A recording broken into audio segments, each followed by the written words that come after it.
তাহলে নবী যে আমরা আদর করে ভাই ডাকে, জোরে করে কি ডাকে? আমার মতো একটা বক্তা সাধারণ মানুষ, আমি যদি ভাই ডাকি তিনশো জিজ্ঞেস তুই যে এরকম হুজুরটা তুই ভাই গেছিস ঠিক নেই। আর চিন্তা করে রাসূল আমাদের আদর করে ভাই বলে পরিচয় দিয়েছে। আল্লাহ নবী সেদিন আল্লাহর কাছে দাঁড়ায় গর্ব করে বলবে, ইন্নী মুকাফিরু বিকুমুল উমাম। আয় আল্লাহ নজর করে দেখে এত এত উম্মত সব আমি নবীর উম্মত, বলেন আল্লাহু আকবার। জান্নাতের ভিতরে 120টা কাতা, জোরে করে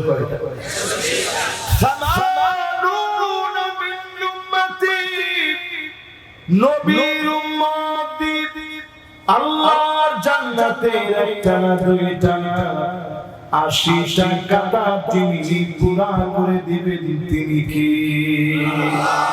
120 থেকে 80 গেলে বাকি থেকে কত? অন্য সব নবী মিল্লা মাত্র 40টা কাতার ভরবে, একাই আমার নবীর উম্মত দিয়ে 80 কাতার করে যাবে। জোরে করে আল্লাহ।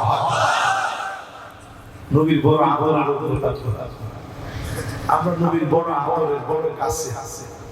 এইজন্য যত বেশি সুন্নাত যে নেতা মানবে সে নেতা আমার নেতা, ঠিক না? 4 নম্বরে আল ইবতিলা, বালা মুসিবত আসবে।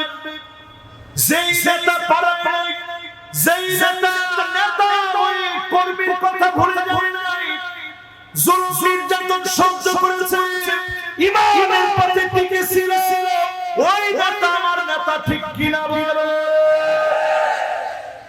আর তারা দেখছেন কি কইছে, পালাবো না পালাবো না, কুতুরা আরে কথা বলে পালাবো না পালাবো না।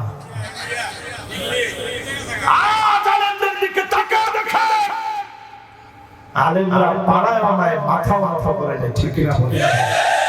ফাঁসির মঞ্চে চলছেন, মাথা নত করতে শিখে নাই, শির উঁচা করে বীরের বেশে ফাঁসির মঞ্চে গিয়েছে।